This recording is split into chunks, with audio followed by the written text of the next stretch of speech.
Pengertian buku cerita bergambar. Buku cerita bergambar adalah cerita berbentuk buku. Terdapat gambar sebagai perwakilan cerita yang saling berkaitan dan juga terdapat tulisan yang dapat mewakili cerita yang ditampilkan oleh gambarnya. Melalui media gambar dapat memperkuatkan daya ingat serta mempermudah pemahaman dalam memahami isi cerita. Pemaparan tersebut didukung oleh Toham Sorompet 2010 yang menjelaskan bahwa buku cerita bergambar adalah buku yang menyuguhkan cerita dengan menggunakan gambar.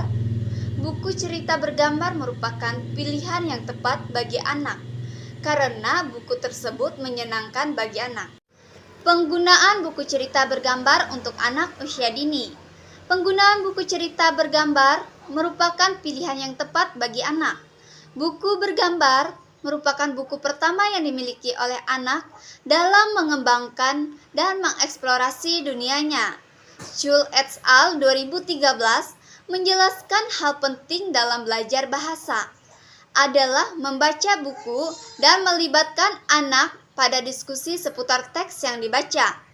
Melalui buku cerita seperti dapat melibatkan semua gambar sekaligus, sementara teksnya terlihat sedikit. Mitchell 2003. Kelebihan buku cerita bergambar. Kelebihan cerita bergambar. Yang ke-1, pada prinsipnya cerita bergambar sebagai media sama seperti media cetak maupun elektronik sebagai media informasi sekaligus menghibur. Yang kedua, cerita bergambar bisa membantu minat para pembacanya, sehingga dapat dinikmati oleh segala usia. Selain itu, cerita bergambar juga sangat mudah untuk dibawa pembacanya kemanapun pergi. Yang ketiga, cerita bergambar tidak mengenal kadaluarsa, karena cerita bergambar masih bisa dibaca sampai 20 tahun, bahkan 100 tahun mendatang. Yang keempat, cerita bergambar sebagai produk koleksi karena memiliki tolak ukur dari sisi jumlah, produksi, maupun perkembangan zaman.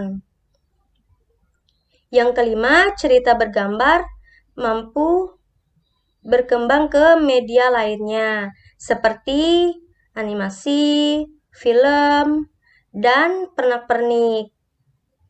Yang keenam, biaya produksi cerita bergambar lebih murah.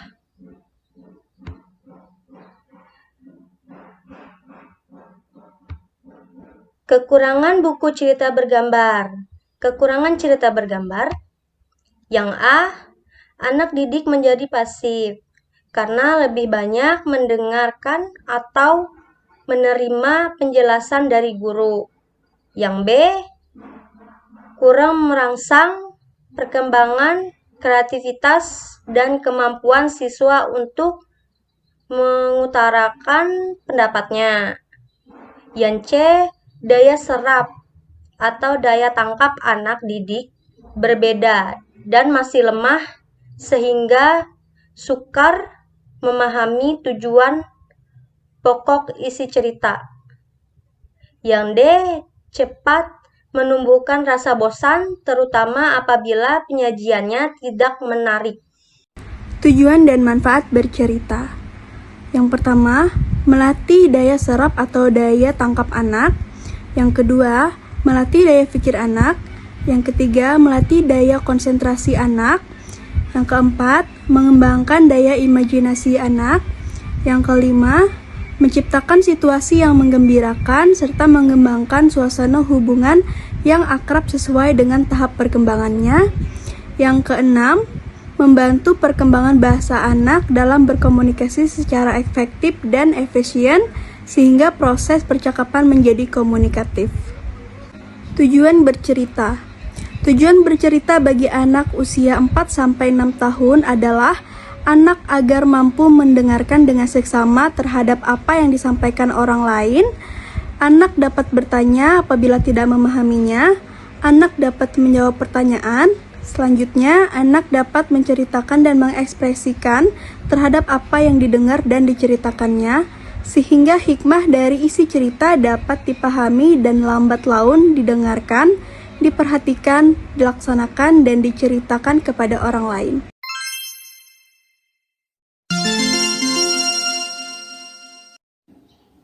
Pada suatu hari, Kancil sedang berjalan di dalam hutan. Tiba-tiba ada harimau hendak menerkamnya. "Mau memakanku, boleh saja," kata Kancil tanpa rasa takut. "Betulkah, Kancil? Kau mau kumakan?" tanya harimau dengan girang. "Ya, tapi izinkan aku minta satu hal. Biarkan aku mencari makan sebentar saja."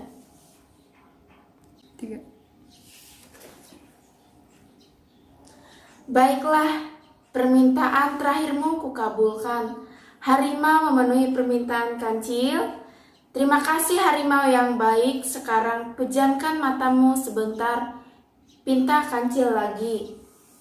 "Loh, kok pakai pejam mata segala, Cil?" Harimau tampak bingung. "Iya kan seperti main petak umpat, toh aku tak bisa lari jauh darimu." Kancil menjelaskan, harimau pun menuruti permintaan Kancil.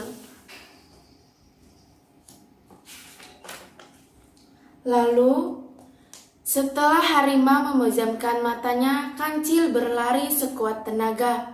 "Sudah, Cil?" tanya harimau. "Belum," jawab Kancil dari kejauhan. "Sudah, Cil?" tanya harimau sekali lagi. Namun Kancil tidak menjawab lagi. Harimau segera membuka matanya. "Wah, kemana si Kancil? Jangan-jangan dia menipuku," gumam harimau. Harimau mencari kesana kemari, namun tidak menemukan si Kancil.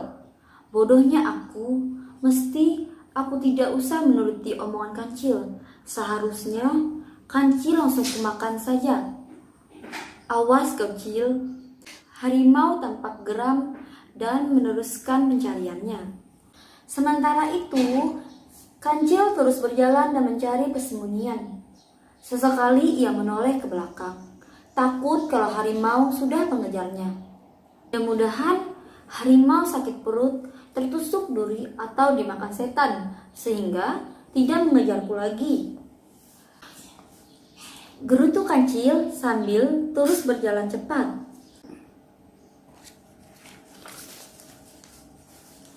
Karena sering menoleh ke belakang, ia kurang waspada dengan situasi di depannya. "Aduh, hampir saja aku menabrak ular yang sedang tertidur ini." Kancil tampak kaget. Beberapa saat kemudian, Kancil merasa kelelahan dan ia memutuskan beristirahat sejenak, terjauh dari ular itu. "Cepat atau lambat, harimau itu pasti menemukanku. Aku harus cari akal." Harimau semakin kelaparan. "Ger, Kancil kurang ajar. Sembunyi di manapun kau pasti dapat kutemukan, karena aku dapat mencium bau keringatmu dari kejauhan." Tak berapa lama kemudian, nah kena kau. Harimau girang setelah menemukan si Kancil. "Jangan bicara keras-keras, Chan," desis si Kancil lirih. "Mau apa lagi? Aku sudah sangat lapar, Cil." Harimau sudah tak sabar untuk memangsa Kancil. "Aku di sini sebenarnya sedang bertugas. Aku dapat diperintah Baginda Nabi Sulaiman," sahut Kancil dengan enteng. "Jangan ngaco, apa tugasmu?" tanya harimau. "Ikut aku." Kancil mengajak harimau mendekati ular yang melingkar seperti sabuk yang digulung rapi. "Cil, ini kan ular." Harimau tampak kaget. "Bodohnya kau, ini adalah sabuk Baginda Nabi Sulaiman. Siapa memakai sabuk ini, dia akan ditakuti seluruh binatang." Kancil meyakinkan harimau, "Kalau begitu, biarkan coba." Halus juga sabuk ini," desah harimau sambil menjilati ular yang dianggapnya sabuk itu.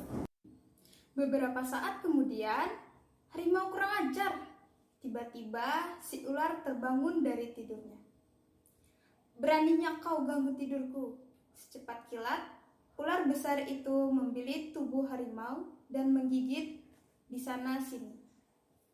Harimau tak mau kalah. membalas serangan ular dengan mencabik-cabik tubuh ular itu.